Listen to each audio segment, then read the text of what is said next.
And in 10, corruption. It took me a while to realize, but the FNAF series is all about corruption, at least in a metaphorical sense. Sure, the story is about kids getting murdered and possessing animal-themed robots, but a huge theme of the series is corruption. William was corrupted into killing, those kids were corrupted by William, the animatronics that got possessed were corrupted, the restaurant was corrupted, and corruption is an even more prevalent theme now, and it's literally occurring. With William literally corrupting a hard drive that gets scanned into FNAF VR, which he then corrupts, because he corrupts the game. William corrupts Jeremy and gets him to off himself. He corrupts Tape Girl and Vanny. He corrupts animatronics in Security Breach and Special Delivery. Each of his children get corrupted and killed.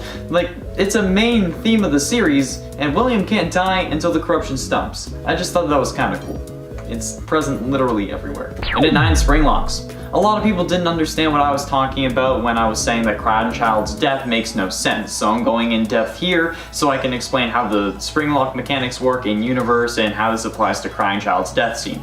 The term spring lock in and of itself is kind of confusing, since it can be used to refer to multiple things. A spring lock can talk about an animatronic that can switch between suit and robot modes, like Golden Bonnie that William uses to kill the original 5, and the Golden Freddy we see in FNAF 4's cutscenes. We know it can be a suit because we see William putting someone into it in one of the mini games in the back room. And spring lock is also a term for the mechanism used to hold back robotic parts in those specific suits so a person can fit inside. We know these can fail when exposed to water, since this is how William got stuck in the Springtrap suit in FNAF 3's minigames. So most people assume that Crying Child's tears loosen the locks of the mouth, and that's why he gets chomped. But that was already in animatronic mode, so the spring locks weren't active. And they couldn't fail because they aren't in use. And there wouldn't need to be any in the mouth to begin with, only the pistons used to move the jaw up and down since no human body part is in the mouth. And if we're wrong and this is just an animatronic without suit capabilities, there would be no spring locks in the suit at all. Now a human skull would require 1900 newtons of force to be crushed, something way beyond what should be used for an animatronic.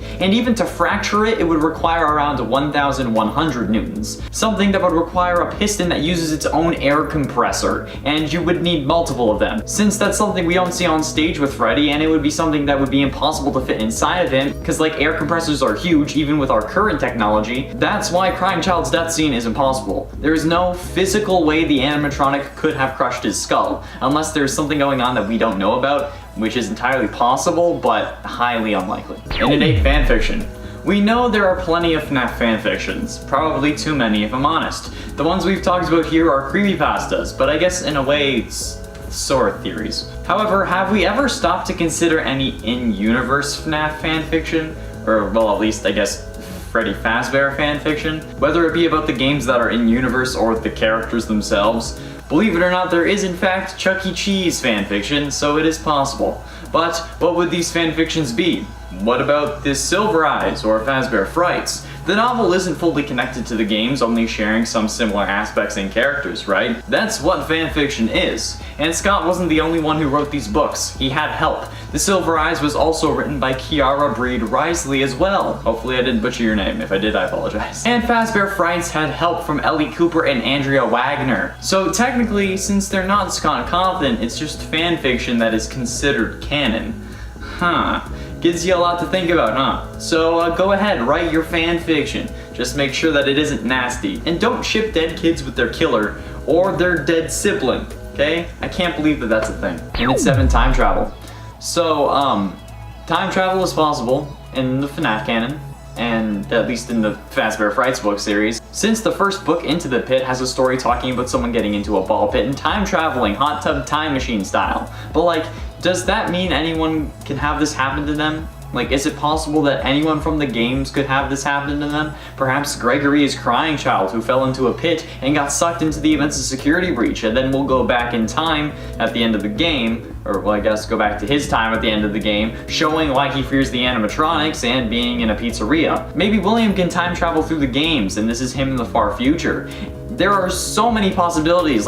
Maybe this is why the timeline doesn't make any sense, because someone keeps changing it. I solved FNAF. It has its own Barry Allen. And at 6, upgrades.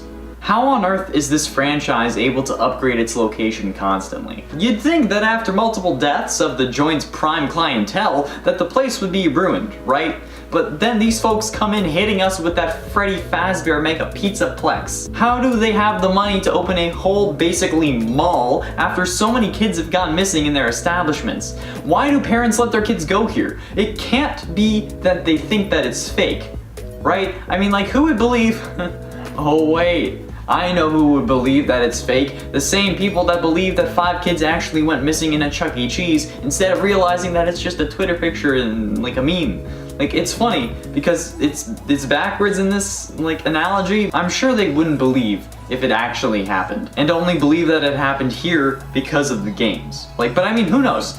Clearly not them. It just doesn't make sense to me. How is this good publicity? Like, even if you go by any publicity as good publicity, this isn't it. It makes no sense, especially in this scenario. Halfway through into number 5, Purple Guy. The FNAF community was up in arms over the true Purple Guy debate after the release of Sister Location and the discovery of the ending. In this ending, we have an end cutscene of Michael walking around after being scooped by Ennard, but then also turning more and more purple as he walked down the street after multiple days, making us question if he was really the infamous Purple Guy. He isn't, since the Purple Guy isn't physically purple, but this begs the question, why was Michael purple? Most assume that he was in fact a decaying corpse that smells bad, hence the reason for being fired in the original games, but that never made sense to me, since in every form of media, decaying or decayed bodies that aren't supposed to look realistic are shown as green and not purple, because like that would make more sense, at least in my brain it does. However, do you know what is purple? Bruises. We know he isn't dead, so why would his body be rotting? Because it's not. It's being battered from the inside, causing extreme bruising, hence why everyone is scared. They don't understand why this dude is like literally purple, and it's because of all the bruises. And at 4, why Henry? In the original FNAF novel series, to my knowledge, the characters of William and Henry are introduced as business partners. William is the businessman who handles the financial and actual business side of the company, while Henry is the creative one who really works on the animatronics. This could be wrong, but this is how I've been explained and understand their roles. And the characters in the games at least have a similar role layout, with Henry making loads of new animatronics for FNAF 6. But we also know that William was the one who modified the animatronics, or corrupted them, see, full circle, and was the one who built the Sister Location animatronics and had a robot business called Afton Robotics. So my thought is, if William was already capable of creating these things and this entire company from scratch, since we know that Circus Baby's Pizza World opened after Freddy's, why did William involve Henry at all? Like, wouldn't it just be a liability? Having someone work so closely with the things you intend on using to kill with? Like, it seems stupid to me. Some say that a criminal career starts with too much caution or too much arrogance, but to me, this doesn't seem like either. Maybe too much arrogance, but he had already started killing at this point, so like, what the hell, dude? Was it to keep him close because you wanted to kill his daughter, or was his daughter actually yours? And at 3, Chris Afton. There are a lot of names for Crying Child, and I'm here to set the record straight. None of them have been confirmed. Crying Child isn't even a canonical name. I'm pretty sure it's just another name for the character because he was always crying, or was mostly crying. It's just another name that we gave him. The names I've been seeing recently are Chris, Norman, Evan, and Kyle, and I don't know where most of these came from. Evan comes from the security logbook, and most people seem to think that this is canon, but it's not. They've also had to really struggle to get the N as far as I could tell, so if you want to believe that, currently their name is Eve. Chris is random, and I'm pretty sure came from a FNAF-themed music video. Same thing with that car accident that apparently killed the mother. They're not actually canon. Norman isn't anywhere to be found either, and the same thing with Kyle, because I made that one up. But I'm certain that there will be at least one person who, when I said that, yelled, "Finally!" or something along those lines. Crying Child does not have a name. It's not a tiny detail, but it's something that a lot of people don't really think about. So if you have a detail but put it in the comments with a name that isn't confirmed, it could be about anyone, so I really tend to scroll past those. But I had to set the record straight, okay? No canon name for Crying Child. If you want to call him whatever, it's fine, but don't use it as evidence or say that it's confirmed or canon, because it's not. However, if they have solidly found evidence for all of the letters of Evan, please send the link to me on Instagram so I can like start looking around, like so I can actually see that. but until that point, it's not confirmed. It's even not confirmed after I see it. It's not like I'm the one confirming it, but you know what I mean. Penultimately, in at number 2, Force a Crowd. I proposed the idea last time that perhaps William and his wife, or baby mama, but most likely wife at this point, had 4 kids instead of the 3 we see on screen. This was mostly based off the Immortal and the Restless TV series from Sister Location, where a woman was telling a character meant to represent William that he had a son that clearly was his, but William was denying it, or I guess Vlad was denying it, proposing that maybe he thought she had cheated or didn't want the kid. And after discussing genetics and trying to explain to the people who didn't really understand, it just shows how likely this scenario is. If the babies came out blonde, William might have just thought that they weren't his. But I think later that William realized that the baby was his and wanted her back, or perhaps I'm wrong about the whole he denied it originally thing, and instead he wanted her all along. But it wasn't 100% with me yet, it was still just a theory. Until this comment from YouTube user Saber Sapphire on the last Tiny Details video. I think we can all agree that Ballora is an allegory for Mrs. Afton. She isn't possessed, because she would have had to be alive to run away with a child, but that after she left, William made this robot as a way to cope. We can also agree that she is a mother figure to the Minirinas, and that's what got us all thinking that she was meant to be the mother in the first place, aside from her song. Well, Saber pointed out the number of Minirinas that Ballora has: 4. Ballora has 4 children, and if she is meant to represent the mother of the Afton kids, this will only solidify this theory more for me. Finally, in at number 1, motivation. While this number isn't based on this comment, a comment from user B Cooper helped spark this idea in my brain, along with the last comment. They said, I think the 4th child is Vanessa, and she was Elizabeth's twin.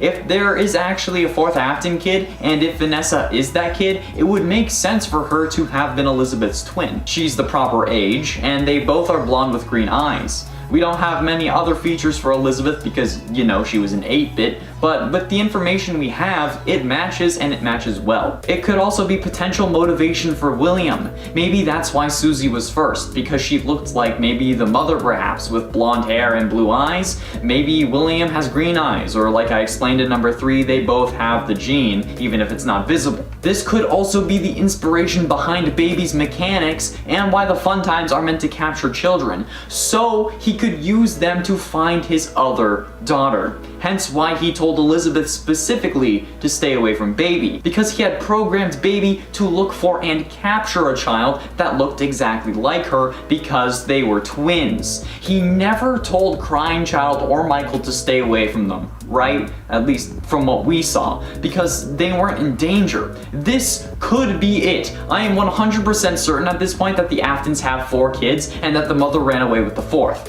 In at 10, Special Delivery. Special Delivery is a weird game, and while I do mean the gameplay aspects like collecting Remnant, in this case I really mean in a timeline sense, since we know it takes place between Help Wanted and Security Breach, but what is the canonicity of this game? Are they actually trying to rebuild their image by sending out animatronics that were supposed to be friendly, or are they intentionally scaring people? And do the customers know if they're going to be scared, like a mail order killer service? Or do they expect an animatronic helper for around the house? And what is with sending out versions of the killer that ruined the reputation of the company in the first place? Like, is it a joke? Is it intentional? Do they know that was the housing for William after they thought he disappeared? Or is this all just fake? One of the games that we know within the universe. Are these animatronics really getting sent to your house, or are we as the player experiencing the same thing someone in universe would experience, like through their phone, an AR game? Like, what is actually going on in this game? And at 9, Hover Hands. I don't think I've mentioned this before in this series, but I noticed something that most people seem to ignore while discussing the ending to FNAF VR. Most people assume that we swapped places with Glitch Trap, that he takes over our body in the final fight. But if when you get onto the stage after he swaps, you can see your hands and headset are missing if you look back to the desk you were at. Your holographic hands are nowhere to be seen. Yes, your controllers are controlling the Glitch Trap suit hands, but if you're really swapped, you would see holographic hands at that spot, most likely waving and taking off the headset. So why aren't they there? Because we don't swap places with Glitch Trap, we merge with him. I think that this is fairly common knowledge by now, but when MatPat first released this video and said Glitch Trap escapes this game through us, nobody seemed to notice that, and he in fact didn't. So there you go. You should have heard it here first, but you weren't subscribed, so don't worry, it's okay. And it ain't Paper Shadows. Shout out to YouTube user XXShadowFredbear XX-0- for pointing this one out to me, because it actually is really interesting and it's a detail I never noticed. If you have a small detail that I have yet to cover, please let me know in the comments. The comments are really helping me get through these videos, especially this one. So go shoot your shot, and if you do, you might just get a shout out if I use your point. Anyway, Shadow Fredbear pointed out that the Paper Pals, characters I talked about in the previous part, who could seemingly move around at will, are the characters that have shadow counterparts. I described the Paper Pals as Bonnie, Freddy, and a humanoid that could possibly be Balloon Boy. However, the human-like character who has a shadow counterpart is Dee Dee, someone based off the looks of Balloon Boy. The other animatronics, Bonnie and Freddy, each have shadow versions as well that were introduced in FNAF 2. What could this mean exactly? Unknown. I need to kind of work on it. This is something very interesting and I'd like to get to the bottom of it. And it's 7 Glamrock Chica. While YouTuber Dako was doing a live stream for charity, when they would hit certain donation goals, they would unlock a new security breach teaser. One of the final ones was a picture of Glamrock Chica smashed in an alley or a junk lot of some kind, which first of all is very reminiscent of the scrapped animatronics from FNAF 6, but ignore that. There is one distinct detail that everyone noticed, but nobody seemed to really question further than why. And that detail being Chica is missing her beak. But not only did the same thing happen to Toy Chica in FNAF 2, but they also share the same body shape. Originally, Toy Chica lost her beak to make her scarier, and somehow Scott made it seem like it had bigger implications in the livestream from MatPat during the FNAF 4 days.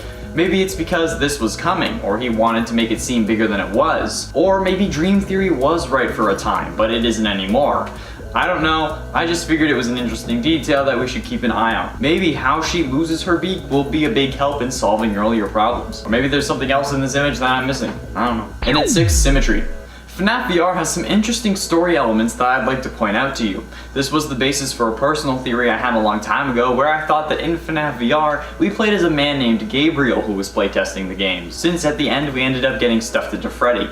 However, there were other details that drove me to this conclusion, like for example, the fact that Glitch Trap causes Jeremy, a name that we know all too well in this series, to cut his face off, and then Bonnie shows up in the final room in the Pizza Party minigame, missing his face. And that Chica starts off without her arm in the Parts and Service minigame and shows up without the same arm in the final room as well. However, symmetry like this is everywhere in the FNAF series as a whole and not just in this game. Like how William would stuff his victims into the suits and then got stuck in one himself, etc. It's interesting and something I'm sure we'll see more of, so keep your eye out. Halfway through into number 5, history. Is FNAF history repeating itself? It's an interesting question that we should probably discuss since it seems like it might be.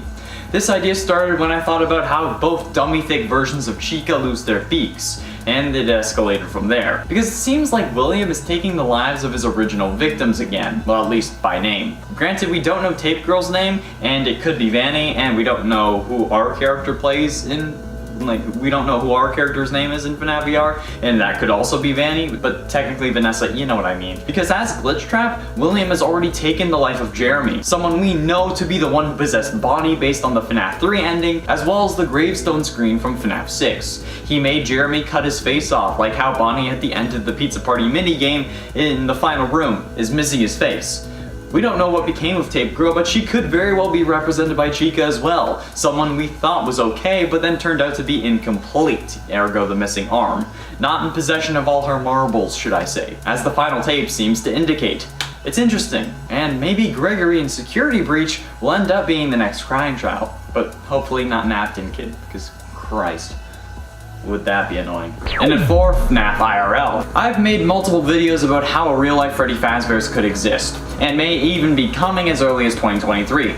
But as I was writing this script, I thought, what if we were getting a real-life FNAF crossover? Now, this might be a little outlandish, but bear with me here. We're hoping to get a real-life FNAF in 2023, since that's when Fazbear Frights opens in universe. But it was all speculation and the power of positive thinking. No actual evidence, and Scott even said himself that he wouldn't do it. But are we being set up to think that it's not going to happen and instead getting one of the most ambitious crossovers of all time? Well, the Fazbear Fanverse Initiative may hold some clues. This is a group of fan game creators that Scott has funded to help make up another game, Five Nights at Candy's 4 being the most popular in this group. But this collection of fan games also contains a new version of the Joy of Creation, the Ignited Collection, where, if you're not familiar, you play as Scott Cawthon himself being chased by ignited versions of the original animatronics, basically more withered versions. And since the FNAF multiverse is now a thing thanks to these games and the books, could Scott make this into one of those universes and use that game as a bridge between worlds? It would kind of make sense, but it would also be absolutely terrifying. And at 3, Gotchaverse. Unfortunately, in the FNAF canon, there are now multiple timelines and multiple dimensions thanks to the confirmation of the Fazbear Fanverse Initiative. However, that basically means any fanfiction about FNAF is true in one form or another, and any theory about FNAF is correct in one universe, which unfortunately means that there is an entire canon version of the FNAF Gotcha fandom. Don't get me wrong, it's cringy and it really shouldn't exist, but technically it's canon in another Earth. I don't know what to do with this information. It just kind of makes me sad, honestly. And to Oswald. It may have come across as a joke when I said it in the last part, and how I mentioned that FNAF has its own Barry Allen that's going around messing up the timeline. But you know what? It wasn't. Not anymore, at least. Scott has stated before that the Fazbear Frights books are meant to help us solve bits of confusion in the main FNAF canon, like how William was able to survive being spring-locked and whatnot. But I believe that Scott has given us the biggest answer already in the very first story of the series. Into the Pit is the title of the first story and the first Fazbear Frights book, and is centered around Oswald, a kid who loves to draw but has recently been focusing on furry animals with robots inside. Eventually, he finds a ball pit that sends him through time into the past, where eventually he sees 6 murders and flees back to his time. But he does survive until the end of the story, which is kind of rare for these Fazbear Frights books. I think that it was on purpose. There are a lot of things that contradict themselves in this story, with statements from different characters changing the timeline and making it so damn difficult to navigate. Plus, now we have multiple dimensions to think about with the Fazbear Fanverse Initiative and the book series worlds. But what if the reason the timeline is so clunky is because Oswald is changing it? There isn't much of a connection to the games for these first couple stories, but looking at it like this has it make a lot more sense and explains all the changes. It's like Flashpoint. Barry knew what was different because he was outside of the timeline change. We're outside this timeline too, and that's why we see the mistakes. This genuinely seems like the only explanation to me. I mean, I know it's highly unlikely, but I mean, what other explanation could there be? Finally, in at number 1, skins. FNAF AR doesn't only have a confusing story, it also has confusing mechanics. Like, for example, if everything is supposed to be real, where are all these skins coming from? And how is it possible? And to that, I think I have a solution. If these skins are meant to be real, because why wouldn't they be? If we can see them, they must be real, right? I think that there is a simple explanation that solves this issue that I've been having for a while. The illusion discs from the Twisted Ones novel that we also see in Sister Location. These, as we know, can easily manipulate the appearance of anything nearby, at least in the minds of individuals close enough to the discs themselves. And this is the most likely scenario to explain how we can change the skins of these animatronics basically at will. It just sets the disc to emit the proper sound, or however it changes the looks of these things. Right frequency, I guess? Which is honestly kinda cool. It would also be cool if we had this in real life so I could change my appearance whenever I wanted, but like just my clothing. You don't want to get rid of the moneymaker right here. Imagine just like changing skins at will like you can in Minecraft or Fortnite. Like, it would be fun, but like it would just be clothes. So you can just be like, aha, I'm wearing a banana. Aha! And at 10, grandfather clock. One of the biggest pieces of evidence for dream theory was the grandfather clock sound at the end of your shifts in FNAF 1, 2, and 3. Since why would you hear a grandfather clock in an office? Which makes sense, but thanks to Nightmare Freddy's April Fool's Day mechanics, we know that dream theory is false. So why are we hearing a grandfather clock? I mean, there very well could be one in the office. Like, I mean, like, it's not impossible, it's just highly unlikely. But it could also just be that we change the alarm tone on our phone and we have an alarm set for 6 a.m. so we know the minute that we can get off the job. I could understand that, especially given the horrific environment this job places us in. And no, I'm not talking about the internet, I'm talking about the job in-game, although it does work for both of us. And at 9, Bonnie goes missing. Aside from being a great name for a children's book, I'm claiming privileges, Scott, that doesn't really help the fact that after Sister Location, Bonnie just kind of vanished, not including FNAF VR, AR, or Ultimate Custom Night. Ultimate Custom Night since it's a dream, FNAF VR because it's just all the games, and AR since it's not really a game, it's a service, at least in universe. And Bonnie isn't in the main lineup for Security Breach, and instead has a bowling alley with no known appearances otherwise. So what happened? When Chica was left out of Sister Location, we got Chica's Party World as an excuse, but does Bonnie have the same sort of thing going? Did they swap between the events of Sister Location and Security Breach? Like, what on earth is the deal here? Where did Bonnie go? And at 8, why did they make the games? We still don't know what games are the ones created by the Scott Cawthon stand-in in the FNAF universe, but we also still don't really know why either. We hear that he made them on his own to capitalize on the tragedies, which makes sense, but then we also have Tape Girl who tells us that Fazbear Entertainment hired this guy to make the games so that people wouldn't be so apprehensive about returning to their restaurants. That had to have been the way things went, because even we as fans of the series want a real-life Freddy Fazbear's, so I'm sure that in-universe these games have the same effect, whatever the games may be, which would also explain how they were able to expand, which is why that makes more sense than Scott doing it on his own, at least Scott's in-universe counterpart. Why did you have to do this though, Scott? Like, why must you torture me? I mean, it's incredible, and it's great storytelling, but why? And at 7, layout. Thank you to YouTube user Octoling for the comments on part 9 pointing this one out. In their comment, they pointed out that FNAF 4 and FNAF 2 have very similar layouts, with 2 entrances on the left and right, with a big one in the center. These being the 2 side vents in FNAF 2, and the doors to the hallways in FNAF 4, and the big door in FNAF 2 being the big closet in FNAF 4. Now, if this is because the base coding is the same, at least for the office section, or if it's for another reason is unknown, but it's a tiny detail that you don't really think about. So, belongs on this list. Does it have bigger lore implications? Maybe, but unlikely. I genuinely think that it's because the code is so similar that he might have just copied and pasted with different textures, and instead of lights that we can activate, we end up running to the doors. But either way, it's something to chew on. And in 6, eyes. We all know that Freddy starts moving closer to the end of the original game, and as I've said before, he wasn't really originally meant to move. However, on the cameras, you still don't really see him. It won't be obvious like it is for Bonnie or Chica, but instead you'll see 2 white dots as his eyes. But like, how is this possible? When he does show up at our door, we can see that he has normal animatronic eyes in his sockets like Bonnie and Chica do, so how are there only 2 dots that are really able to be seen? Especially when they're being blocked and no other animatronics do this kind of thing. It's so weird, and I just don't think that it has any like bigger implications, but I still want to know why these white dots come from behind the eyes. Are they that bright? Because those eyes are meant to disperse the light that would normally come from the LEDs, if there are any LEDs behind the eyes, so it's strange in my opinion, and I'll never really be satisfied with the answer, so I'll just move on. Halfway through into number 5, Nightmare Mangle. From what I understand with the Nightmare animatronics, a few got added in a Halloween DLC, but only Nightmare Balloon Boy was canon. I may be wrong about this, and it has been a while since I saw that, but to my understanding, Nightmare Mangle was not canon. We determined this had to be because Crying Child hadn't seen Puppet or Mangle yet, but had seen Balloon Boy. However, we know for a fact that Crying Child has seen Mangle. He appears in his sister's room as a torn up plushie next to her bed. There is no stuffing by her bed, which is ironic given the series, but it's still kinda weird that Mangle wasn't deemed canon if it was there. Shout out to Avery Truesdale for spotting this and putting it in the comments of part 9. So if Crying Child does know what Mangle looks like, how is that not canon? Scott went out of his way to say that Balloon Boy was canon, meaning the others had to not be canon, right? I'm so damn confused. I can't do this anymore. No, I'm only halfway through. In at 4, fake. Much like any YouTube video prank, what if everything in this world is fake? The story, the death, the in-universe minigames, the animatronics and special delivery, help wanted.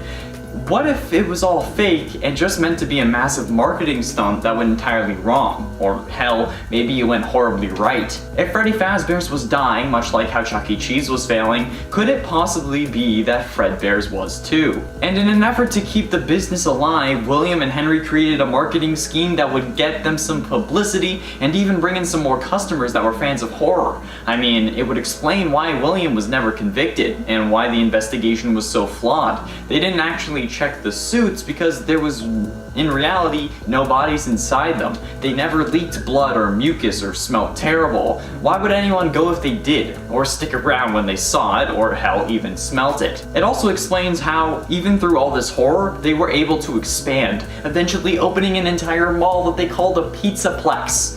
Oh man, am I onto something here? And 3 genes. A lot of people seem to be confused by the genetics of the Afton family. And I've talked about it before, but I'll go over it again for everyone that's new here. Also, hi, thanks for subscribing. We're almost at 500K. That's insane. With genetics, what you see is not all that you get. For example, my sister and I both have dark hair. However, when mine is shorter, and even more so when I was a kid, my hair was much redder than hers. Much redder than it is now, even.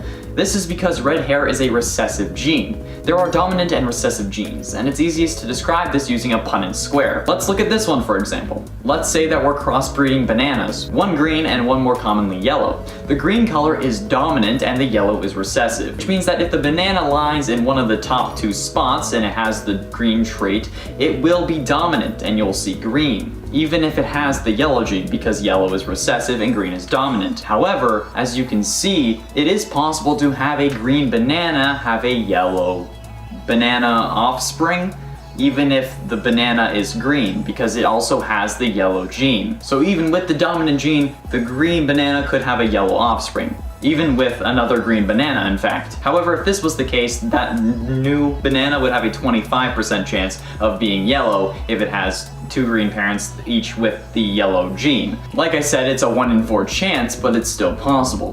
This is the case with Elizabeth, where a parent doesn't necessarily have to have the trait visually, but rather in their DNA. I'm not the best at explaining this, but you get the idea. However, Elizabeth isn't ginger, she's blonde, which I don't understand where you got that from. But blonde is also a recessive trait, so the same thing applies. And we haven't seen the mother, or even really William Afton, so she could be blonde. Maybe she also has blue eyes, which is dominant over green, but it's still possible if she has the green-eyed trait, and William does too. And Elizabeth isn't ginger, okay? She's blonde. I honestly don't know where you got that from. What? Come on.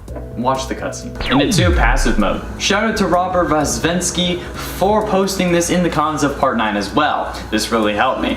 Why is it that out of the 2 shadow animatronics in FNAF 2, there's one that's passive and one that's aggressive? And why is Bonnie the aggressive one? Shadow Freddy's just chillin', slumped over, not really moving. But Shadow Bonnie will just come in and absolutely torment the hell out of you by flickering your lights and just overall being a tool. But why does this theme remain even after this game, with Shadow Bonnie being aggressive in FNAF AR as well? Is it just the spirits creating these figures that have different personalities? Or is it a different emotion that created these A to begin with, or B, making one more aggressive than the other? I don't know, but it's hella interesting. Because if agony caused Shadow Bonnie, but a different emotion caused Shadow Freddy, it would explain why Shadow Freddy is passive. Finally, in number 1, Oblivious. In a previous video, multiple videos in fact, I've said that the company doesn't care because they're sending and replicating the suit of the dude who caused them to have a bad rap in the first place in FNAF Special Delivery. They're replicating Springtrap and they're just sending him on his way, going yeah, go kill more kids. However, a commenter pointed out to me that when discussing Springtrap in the AR emails, they refer to Springtrap as an older Bonnie model, which I find confusing because, well, how do you know it's an older Bonnie model, but then you call it Springtrap in the app? I know that it's because we know him as Springtrap and that's our universe reason, but assuming we were in the FNAF universe, we would be using the app that at least looks similar to the one that we use, if not the exact same, minus the whole animatronic fight sequences, because those would be happening in real life. And if Springtrap is listed as Springtrap and not older Bonnie, Fazbear Entertainment needs to explain.